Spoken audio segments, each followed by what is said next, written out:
Interest only or principal and interest? Welcome to our investor series, video 5.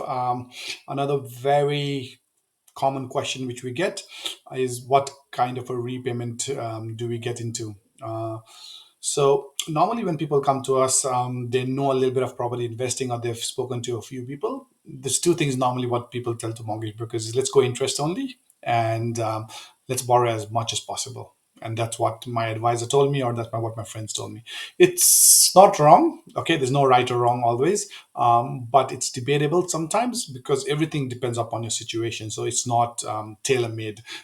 Things like these are not tailor-made. So it's always good to discuss, if it's actually meant for you or not. And hence this video might be a little bit of value for you guys. Okay, now first people, okay, just to answer the simple question is, should we go for principal interest or interest only? Okay, the answer here is it depends upon your risk appetite, your cash flow, and your borrowing capacity. So those are the three important things which we will discuss and how it might affect your journey as you go through the property investing process down the line. Okay, so yeah, should be opt for principal and interest. That's the one which we just discussed. Okay, the next one is principal and interest loans. Okay, so what are the pros, advantages and disadvantages? So with the principal and interest loan, you pay less interest over the life of the loan. Okay, the reason you do that is because you are making repayments on your home loan. Okay, and then as you make repayments on your home loan, the life of the loan actually gets shorter over the period of years, and then you tend to make the repayments earlier.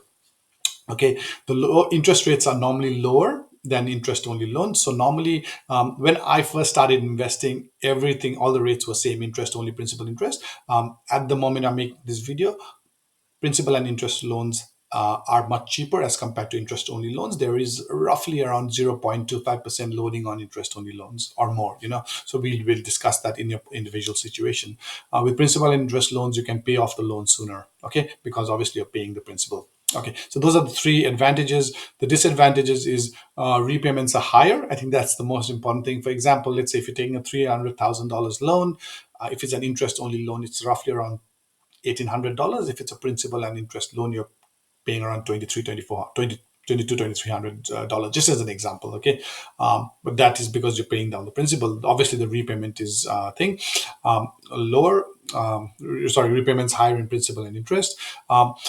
It may not be tax benefit for investment loans, and that's one of the very good reasons as well as a disadvantage, because if you start paying off your home loan too much in your investment loan too much, you might not get the tax benefits. So what people say is if you got a little bit of extra money, just try and put it in your owner occupied loan rather than your investment loan. So the whole trick is pay off the owner occupied loan as soon as possible, keep the investment loans as long as possible so that you can maximize the tax benefits. Okay, interest only loans, again, advantages here on the purple box here is lower mortgage repayments for a limited time. So that's what I explained earlier as well. So you are paying less, obviously, because you're not paying off the principal.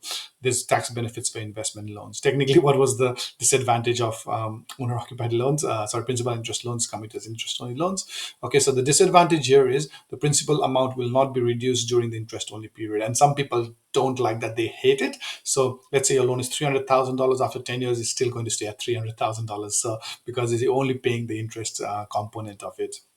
Okay, higher repayments when the interest only period finishes. So what happens with interest only is we have to choose whether do you want 1, 2, 3, 4, or 5 years. Normally it's maximum 5 years.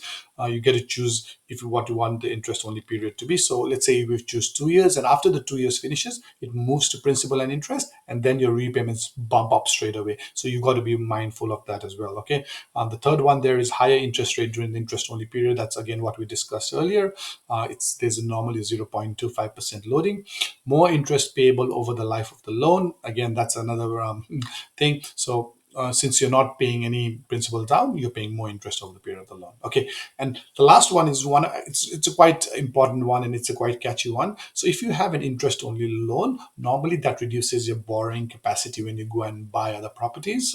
So what we tend to do is if people really want the interest only loan, we try to keep it for a period of 2 or 3 years only, and then we strategize after we go down the line as well. So I just remember if it's an interest only loan, it reduces the borrowing capacity, not by much, but by a certain amount. So that's things to be kept in mind. And again, what, so what is a right or wrong way? There's no right or wrong way. It depends upon a particular situation. And when we come to have a chat, we go through all the numbers, what the current interest rate, what the banks are giving and stuff. Sometimes we might be lucky that one bank is actually giving the same rate as the other, so we can always touch base on that, and we can take it from there.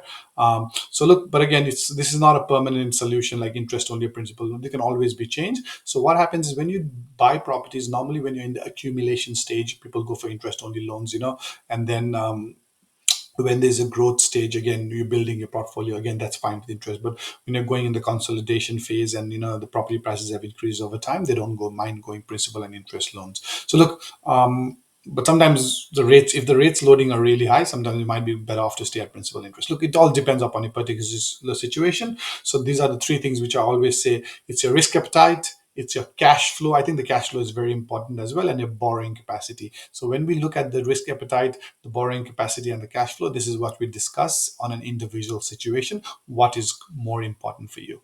Okay. And yeah, thank you for watching this video, and hope it was useful. We will see you in the next one.